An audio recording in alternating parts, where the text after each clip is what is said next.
Hey everybody, Mr. XRP here. Welcome to my first video actually. Today I want to talk about a couple of different items. The first thing is I want to talk about exchanges. So one of the things about exchanges, the pros are, they're easy. We all buy our crypto there, and it's easy to use them on our phones and on our computers, and certainly easy to cash out if you keep any of your crypto on an exchange. The challenges with the exchanges are we've seen them hack time after time. So a lot of people have concerns about, hacking risks in keeping your digital assets on exchanges, which is a valid concern. One of the things that I wanted to bring to your attention, if you've never used, is Coinbase has a really cool feature. It's called the Coinbase Vault, and here's how it works. The Coinbase Vault is a separate it's a separate wallet. So for instance, you may have your XRP wallet in Coinbase, and you'll go ahead and open up a Vault wallet, and that Vault wallet will allow you to lock down some XRP, all your XRP, whatever amount of XRP you want to, or whichever asset you want to.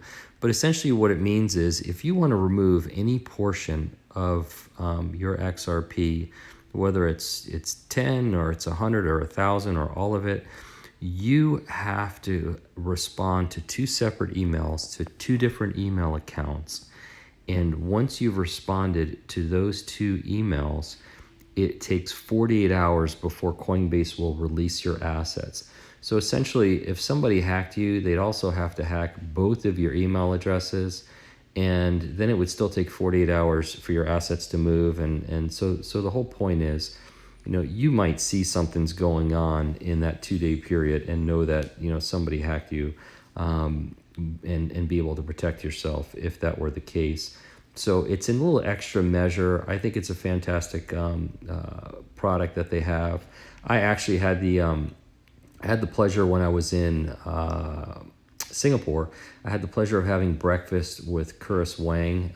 It was an unplanned event, and it was really an interesting time to sit down and talk with him and get to know him a little bit. But one of the things I talked to him about was how I thought it might be something that he might want to add to his platform, and it seemed like something he might be interested in. And frankly, I'm surprised that more exchanges don't offer a feature like Coinbase Vault. I think it's an excellent feature that they offer, and I think that if you're using Coinbase and you're not using the Vault, it may be something you want to look into. So just wanted to give you the heads up on that. Also, the second way we all like to hold our assets is in cold storage. We use the Ledger, we use the Trezor, we use Cool Wallet, which is fantastic. I mean, the whole idea is own your keys, own your crypto, which is great, and you can put them in your pocket and take them anywhere you want. But the cons are, these devices sometimes are a little bit tricky to use, and there is a certain risk involved in keeping your crypto in cold storage when it comes to protecting that device and protecting those keywords. So don't think just because you have your crypto in cold storage that you're good to go and you're safe. And then what if something were to happen to you? Would your significant other be able to get to those digital assets and be able to recover those? So you might want to think about either teaching someone in your family or your significant other how to access your digital assets, or maybe have a point person, a good friend or a family member that you trust, that you might tell your significant other, hey, if something happens to me, you need to reach out to this person, and they will tell you exactly what to do and how to do it. So that's kind of the way that I've done it, because these devices can be a little bit tricky, and I would rather do it that way. So that's kind of the way I've done it. The other subject I wanted to cover quickly, which is probably not very popular right now with prices as low as they are, but it's incredibly important, is cashing out. I know nobody can even consider cashing out right now. I understand that, but the truth is, bull runs happen, and they happen fast. And the last one, it happened out of nowhere, and it lasted 27 days.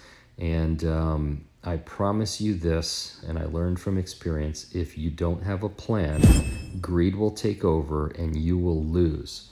So I suggest everybody has a written plan in writing, your cash out points. Sign that plan, put your name across it, tell your significant other about your plan, and have them hold you to it. And whatever your plan is your plan. Your plan's different than my plan. You have different goals than I have.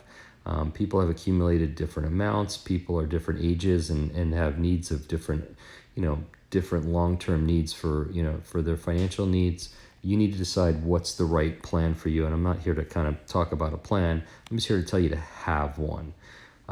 But in having a plan, one of the things you need to consider is how are you going to cash out? So one of the things you need to know is your limits on, and I'm going to use Coinbase as another example because it's very popular here in the US. Your limits on Coinbase and Coinbase Pro are different. They're not the same. So you need to get in there and look at them. And if they're not where you need them to be, you need to ask for increases. So don't just assume that they're the same. Take a look at what they are, see if they work for you. If they don't work for you, ask to have your limits increased. And the other thing is, I was recently tipped off by Coining203, and I confirmed today, and it's Coining203 on Twitter, at Coining203. You guys should follow him. He's a fantastic guy. That Coinbase Pro is now requiring W-9 tax information. So if you don't know anything about that, you need to get on there and you need to fill it out, because the last thing you want to do is be in a position to want to cash out and you can't because they don't have your tax information. It only took 5 minutes to do it. So I suggest everybody get on there and do it now if you're with Coinbase and Coinbase Pro. And by the way, Coinbase Pro is a much less expensive, much cheaper way to cash out than Coinbase.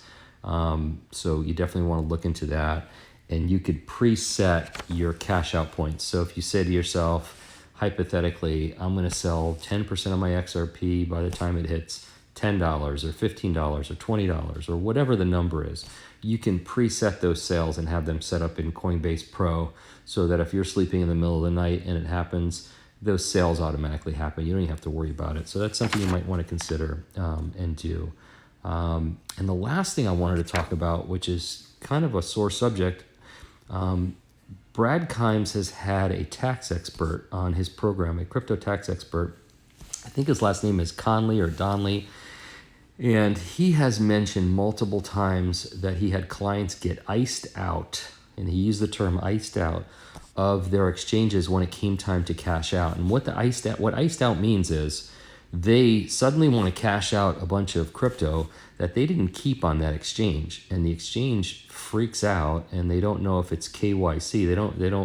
They don't know where the money came from. They're worried about, obviously, people laundering money and all this other stuff, and they wouldn't let the people cash out. So what you need to think about, and especially we just heard today that Coinbase just applied for a patent that anybody who looks to cash out $2,000 or more, they're gonna, this patented system is gonna check and see if you meet their KYC requirements. And if there's a red flag, from what I understand, you might get what they call iced out and not be able to cash out. So you might want to take into consideration potentially holding some of your assets on exchanges so that you can prove that they're your assets when the time comes to cash out. And I go back to the Coinbase Vault might be a good way to do it, but something to take into consideration, because when all these assets come flying off these Ledger Nanos onto these exchanges might shut everyone down or some people down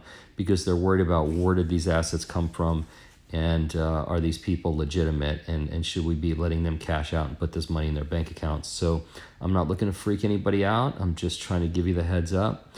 Be prepared now. This is the time to be prepared. This is the time to get your limits. This is the time to figure out how you're going to cash out, and if you're going to cash out. I know some people say, I'm never cashing out. That's your business, however you want to do it. I mean, that you do what's right for you.